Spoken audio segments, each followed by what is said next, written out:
अंग्रेजों के शासन के अंदर एक प्रोफेसर सीले नाम का विद्वान हुआ करता था, जिसने इंग्लैंड का इतिहास 6 भागों में लिखा है। कभी आप उसको पढ़ करके देखिएगा। प्रोफेसर सीले को एक काम सौंपा गया था कि आप भारत के अंदर जाइए और ये पता कीजिए कि इस देश को 1000 वर्षों तक हम गुलाम कैसे बना के रख सकते हैं, उसका उपाय खोज करके लाइए। इतिहास बताता है प्रोफेसर सीले ने 2200 लोगों की एक टीम बनाई और पूरे देश के अंदर घुमाई, और घुमवाने के बाद उनसे कहा रिपोर्ट बना के दो कि इस देश को 1000 वर्ष तक हम गुलाम कैसे बना सकते हैं। बंधुओं, कहते हैं जब वो रिपोर्ट आई तो रिपोर्ट आने के बाद कॉमन हाउस के अंदर खड़ा होकर के प्रोफेसर सीले एक बात कहता है कि जी अब हमारे हाथ में वो सूत्र लग गया कि हम भारत देश को 1000 वर्ष तक कैसे गुलाम बना सकते हैं। कहा वो कौन सा सूत्र लग गया कि हम भारतवर्ष को 1000 वर्ष तक गुलाम बना सकते हैं। कहा वो वाला सूत्र हमारे हाथ में ही लग गया कि अब आप सब जने ध्यान से सुनो। प्रोफेसर सीले कहता है कि भारत के अंदर जब कभी क्रांति होगी तो वो हिंदुओं के अंदर ही होगी, किसी दूसरे संप्रदाय के अंदर नहीं होगी। लोगों ने कहा हम उस देश को 1000 वर्ष तक गुलाम बनाना चाहते हैं, हम ये नहीं जानना चाहते कि क्रांति किसके अंदर होगी। प्रोफेसर सीले कहता है हिंदुओं के अंदर क्रांति होगी, और क्रांति होने का कारण क्या है, अब शब्दों को पकड़िएगा। प्रोफेसर सीले कहता है भारत के जो हिंदू हैं ये पत्थरों की पूजा करते हैं, ये पेड़ों की पूजा करते हैं, ये नदियों की पूजा करते हैं, ये पहाड़ों की पूजा करते हैं, और इनकी जो ये अंधश्रद्धा है जब तक अंधश्रद्धा में रहेगी तब तक ये देश गुलाम रहेगा, और जिस दिन इनकी ये अंधश्रद्धा सतश्रद्धा में बदल गई कहा उस दिन ये देश गुलामी की जंजीरों से छूट जाएगा। इसलिए कोशिश ये करो कि इस देश के लोगों को इसी मूर्खता में पड़े रहने दो, इस देश के लोगों को ये सिखाओ तुम एक अनपढ़ों का देश हो, तुम एक गरीबों का देश हो, तुम्हारे पास में कुछ नहीं है, अंग्रेजों ने ही तुमको सब कुछ दिया है, अंग्रेज ही तुम्हारे माई बाप हैं, तुम्हारे पास ना ज्ञान है ना विज्ञान है, ना तुम्हारे पास ग्रंथ है, ना तुम्हारे पास शास्त्र हैं, और तो और जाने दीजिए उन्होंने यहां तक कह दिया जिन वेदों पर तुम श्रद्धा करते हो ये वेद तुम्हारे वेद ऐसे वेद हैं, ये गड़ड़ियों के गीत हैं। पशु चराने वाले जंगल के अंदर पशु चराते हुए घूम रहे हैं और विचार करते हैं कि अरे ये जो पानी बरस रहा है ये पानी की जगह अगर शहद बरसना प्रारंभ हो जाता तो हम शहद पी करके आनंद का अनुभव कर लेते। वो कहते तुम्हारे वेदों में ये वाली बातें लिखी हुई हैं, इसलिए तुम्हारे वेदों पर श्रद्धा मत करो, तुम दुनिया में किसी भगवान पर श्रद्धा मत करो। और दुष्परिणाम क्या हुआ, वाम मार्ग का सहारा लेकर के हमारे सारे के सारे महापुरुषों के जीवन के अंदर कैसी कैसी चीजें जोड़ दी। हमारी काली को क्या बता दिया, मांस खाने वाली बता दिया, भैरव को क्या बता दिया, शराब पीने वाला बता दिया, भगवान शंकर को क्या बता दिया, बोले जी बूटी ऐसी लेते थे, बूटी की चक्कर में पार्वती परेशान रहती थी, और गीत लिखने वालों ने भी गीत लिख दिया कि बोला नहीं माने नहीं माने मचल गया नचवे को। मतलब आप सोच करके देखिए, महर्षि दयानंद कहते शंकर जो थे, जो शिव थे, कैलाश के राजा थे, परम तपस्वी और साधक व्यक्ति था, उसके जीवन के अंदर कहीं भांग धतूरा जोड़ दिया। आपको मजेदार चीज एक बताऊं, आप पूरी शिव पुराण पढ़ जाइए, मैं अपने घर की बात नहीं कह रहा हूं, पूरी शिव पुराण आप पढ़ जाइए और आप एक जगह लिखा हुआ दिखा दीजिए कि शंकर जी भांग पीते थे या शंकर जी जो है धतूरा खाते थे या कोई दूसरी चीज करते थे। एक चीज शिव पुराण के अंदर नहीं लिखी हुई है। पर मजेदार चीज पता है क्या है, मुसलमान उस बात को मानता है जो उसकी कुरान में लिखा हुआ है, ईसाई उस बात को मानता है जो उसकी बाइबल में लिखा हुआ है, सिख उस बात को मानता है जो उसको ग्रंथ साहब में लिखा हुआ है, और हिंदू उस बात को मानता है जो पूरी दुनिया में कहीं नहीं लिखा हुआ है। बस इसने मान लिया सो मान लिया, इसे कोई मतलब नहीं है कहीं लिखा हुआ है कहीं नहीं लिखा हुआ है। इसलिए ध्यान रखिएगा, उन लोगों ने पूरी योजना के तहत हमारे ग्रंथों के अंदर मिलावट की, हमारे शास्त्रों के अंदर मिलावट की, हमारी बुद्धि के अंदर मिलावट की, और आज आपको आश्चर्य होगा धर्म के नाम पर शराब पीना हमको सिखाई जा रही है। कभी आप मध्य प्रदेश के उज्जैन में चले जाइए, भैरव के मंदिर में आप जाएंगे, भैरव के मंदिर में जाने के बाद जो आपको प्रसाद मिलेगा उस प्रसाद में शराब मिलाई जाती है। हमारे बच्चों को ना चाहते हुए धर्म के नाम पर शराब पिलाई जा रही है, हमारे बच्चों को मांस खिलाया जा रहा है। व्यभिचार हमारे महापुरुषों के साथ में जोड़ दिया लेकर के। मोहिनी की वो कथा आप सबको याद होगी, शिवलिंग को आज हम सब लोग बनाते और पूछते हुए देखते हैं लोगों को। शिवलिंग की उत्पत्ति का अगर इतिहास में आपको सुना दूं लेकर के ना, तो ना मैं सुना पाऊंगा और ना आप सुन पाओगे। ऐसी ऐसी घृणित बातों को हमारे ग्रंथों के अंदर हमारे महापुरुषों के नाम से जोड़ दिया। हम कैसी कौम हो गए हैं, हमारे अंदर कोई चेतना ही नहीं है। हमारे पिता के बारे में कोई अपशब्द कहे जा रहा है, हमको जवाब देना नहीं आता है। तब ऋषि दयानंद की कृपा समझिए, और उन्होंने खड़े होकर के कहा था, जो लोग वेदों की निंदा करते हैं, जो लोग हमारे इतिहास की निंदा करते हैं, जो हमारे महापुरुषों की निंदा करते हैं, हमारे वेद, हमारे महापुरुष, हमारे इतिहास निंदनीय नहीं है। जो निंदा करने वाले हैं वो स्वयं निंदनीय व्यक्ति हैं, क्योंकि हमारे ग्रंथों के अंदर ज्ञान विज्ञान से हम ओतप्रोत हैं। मैं आप सबसे निवेदन करना चाहता हूं, जो हमारे ऊपर आक्षेप लगाते हैं कि जी इन वेद वालों ने, इन भारतीय लोगों ने आज तक कोई खोज नहीं की, सारी खोज विदेशी लोग कर रहे हैं, जर्मनी वाले कर रहे हैं, जापान वाले कर रहे हैं, भारत वालों ने कोई खोज आज तक क्यों नहीं की? मेरे प्रश्न का उत्तर पूछ करके देख लेना जो लोग ये जवाब करते हैं। आज तथाकथित पठित लोग जो हमारे बच्चे हैं वो भी कहते जी बातें आप करते हो, धर्म धर्म धर्म, आप बातें करते हो जी, हमारे ग्रंथ, हमारे महापुरुष, इन्होंने कौन सी खोज करके बता दी? सारी खोजें तो उन्होंने ही खोजी हैं। ये मोबाइल उन्होंने खोजा, ये माइक उन्होंने खोजा, ये कैमरा उन्होंने खोजा, ये टीवी उन्होंने खोजी, सारी चीज वो खोज करके दे रहे हैं। मेरे प्रश्न का उत्तर दीजिए। इस धरती पर पारसी धर्म को आए हुए 4000 वर्ष हुए हैं, यहूदियों को आए हुए 3500 वर्ष हुए हैं, ईसाइयों को आए हुए 2000 से ऊपर वर्ष हुए हैं, मुसलमानों को आए हुए 1500 वर्ष हुए हैं। आप सोच करके देखिएगा, ये जो ईसाई और यहूदी और पारसी आज दम्भ भर रहे हैं कि दुनिया की सारी खोजें हमने की हैं, आप अनुभव करके देखिए, इस दुनिया की वर्तमान की जितनी खोजें हैं वो 16वीं शताब्दी के बाद की खोजें हैं, 16वीं शताब्दी से पहले की एक भी खोज नहीं है। ये लोग 2000 साल से, वो लोग 3500 साल से, वो लोग 4000 साल से, ये लोग 1500 साल से क्या झक मार रहे थे? केवल 400 साल के अंदर ये खोजें इन्होंने कैसे कर दी लेकर के?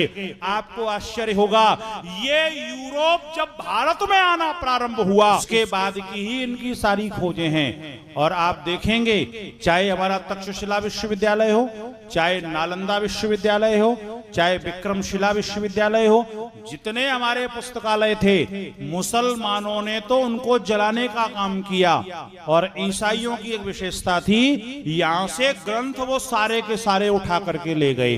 जो हमारे ऋषि और मुनियों ने खोज की, इस दुनिया में सबसे पहले बैटरी की खोज करने वाला, ये जो बैटरी हमारे पास में है, इसकी खोज करने वाले महर्षि भारद्वाज थे।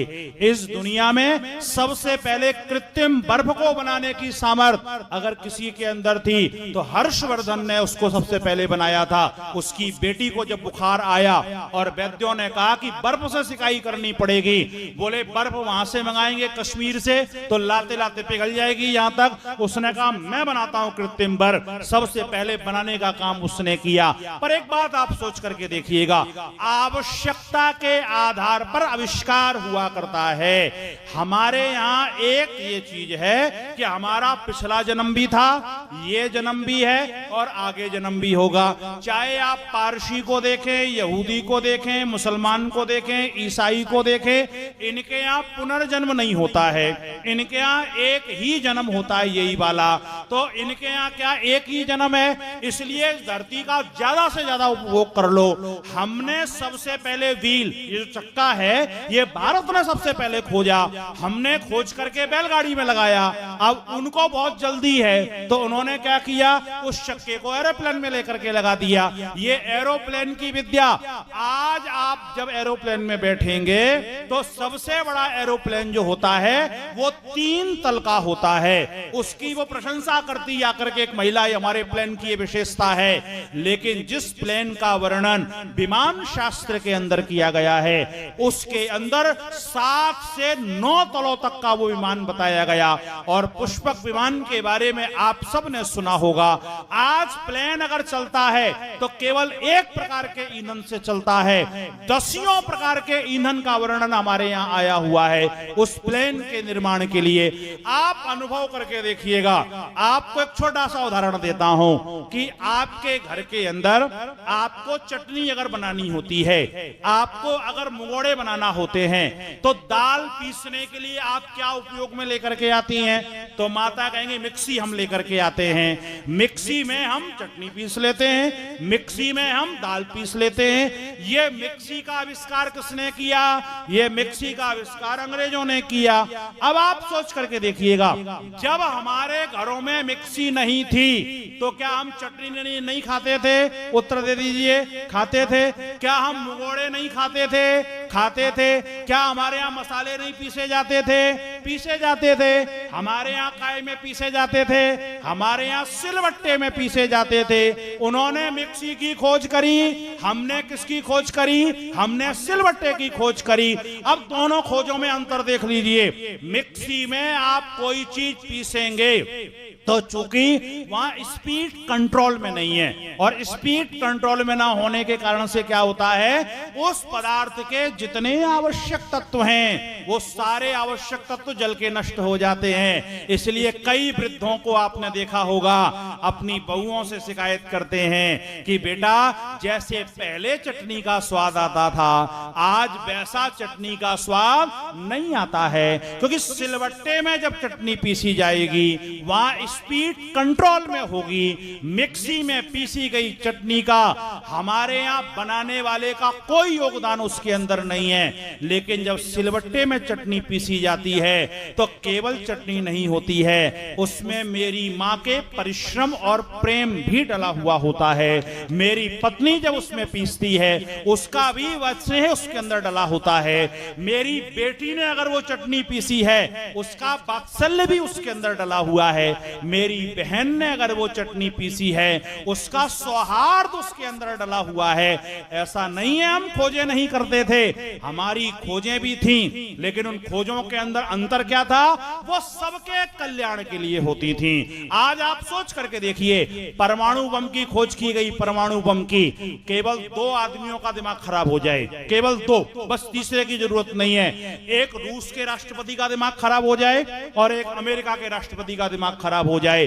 रूस के पास 5500 परमाणु बम हैं, अमेरिका के पास 5000 परमाणु बम हैं, और वैज्ञानिकों का यह मानना है केवल 400 परमाणु बम पर्याप्त हैं इस पूरी धरती को विनष्ट करने के लिए।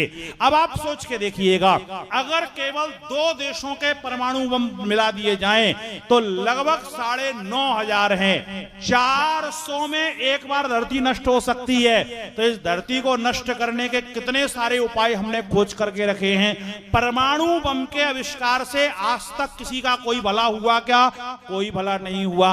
उनकी खोजें मनुष्यता प्रकृति को नष्ट करने वाली हैं, हमारी खोजें इस प्रकृति को विशिष्टता और उन्नति प्रदान करने वाली हैं। मैं निवेदन आपसे कर दूं कि जीवन के अंदर हमारे ग्रंथों पर श्रद्धा करना सीखिए, हमारे ऋषियों पर श्रद्धा करना सीखिए। आज हमारी ये स्थिति बनी हुई है, एक आदमी वहां से आकर अंग्रेजी में 5 बातें करता है, हम कहते वाह कितना बुद्धिमान व्यक्ति है, और हमारे यहाँ का चाय कितनी अच्छी बड़ी बात कह दे, उसकी बात हम स्वीकार करने को तैयार नहीं है।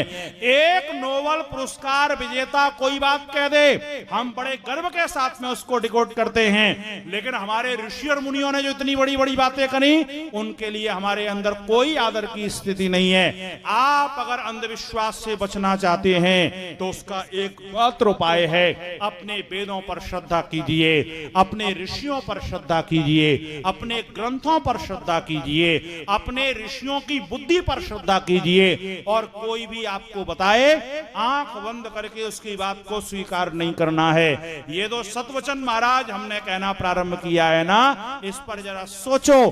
कोई बात कहे उससे किंतु और परंतु करना अपने जीवन के अंदर निश्चित करो, लेकिन ये किंतु परंतु आएगा कैसे? उसका एकमात्र उपाय है, और उपाय सीधा सीधा ये है कि हर किसी की बुद्धि में प्रत्युत्पन्नमति बुद्धि नहीं होती है। अगर आपको अपनी तार्किक बुद्धि करना है, प्रत्युत्पन्नमति बुद्धि करना है, अंधविश्वास से बचना है, यथार्थता अपने जीवन के अंदर अपनानी है, तो एक ग्रंथ का शुरू से लेके अंत तक अध्ययन कर लीजिए, और उसका नाम है सत्यार्थ प्रकाश।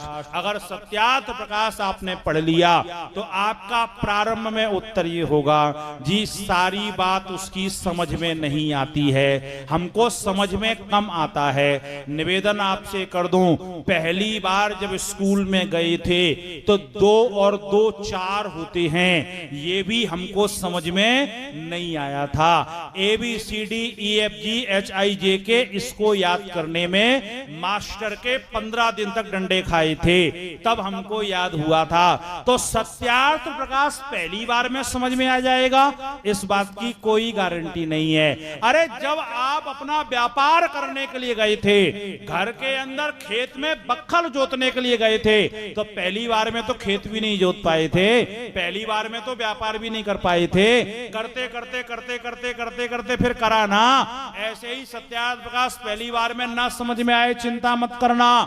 आपसे एक निवेदन कर दूं, शुरू से लेकर के अंत तक एक बार उसका पारायण पूरा कर लेना, और जिस दिन आपका पारायण पूरा हो जाएगा उस दिन आपको सबसे बड़ा सुखद परिणाम ये होगा कि आपको कोई बेवकूफ बनाने का काम करेगा, आपको कोई पागल बनाने का काम करेगा, तो आप बड़े आराम से सत्यार्थ प्रकाश में से उसके प्रश्न का उत्तर खोज करके उसको दे सकते हैं, और आपको दुनिया के अंदर कोई पागल नहीं बना सकता है, क्योंकि उसके अंदर प्रत्येक जो उठने वाले प्रश्न हैं, चाहे आध्यात्मिक चेतना के हों, चाहे धार्मिक चेतना के हों, चाहे किसी और विशिष्ट काम के हों, तो इसलिए कोशिश अपने जीवन के अंदर ये करना कि हम अच्छे ग्रंथों का अध्ययन करके अपने जीवन को विशिष्ट बनाने का प्रयास करें, जीवन के अंदर अपनी बुद्धि को खोल करके रखें, और अपने जीवन के अंधविश्वासों को मिटाने का प्रयास करें। जीवन में ईश्वर पर विश्वास रखो, ऋषियों पर विश्वास रखो, अपने ग्रंथों पर विश्वास रखो, और अपनी बुद्धि पर विश्वास रखो। किंतु और परंतु की प्रवृत्ति अपने जीवन के अंदर बनाओ, तर्कना शक्ति को अपने जीवन के अंदर स्थापित करो, और तर्क अगर आपके जीवन के अंदर आ गया तो महर्षि यास्क ने कह दिया, तर्को वही ऋषि। ये तर्क जो होता है आपके जीवन में ऋषि का काम करेगा, ऋषित्व का काम करेगा। आप सबने मेरी चर्चाओं को सुना, आप सबका बहुत हृदय से आभार व्यक्त करता हूं। आप सबसे यही निवेदन करता हूं, अपने जीवन के अंदर प्रयास करना, आर्य समाज और ऋषि दयानंद से जुड़ करके रहना, नहीं तो ये दुनिया नोचने खाने के लिए बैठी हुई है, कौन कब हमको नोच करके खा जाएगा। ऋषि दयानंद और आर्य समाज आपको बचाने का काम करेगा, आपको सुरक्षित करने का काम करेगा, आपके सिद्धांतों को सुरक्षित करने का काम करेगा। बहुत बहुत धन्यवाद, बहुत बहुत आभार।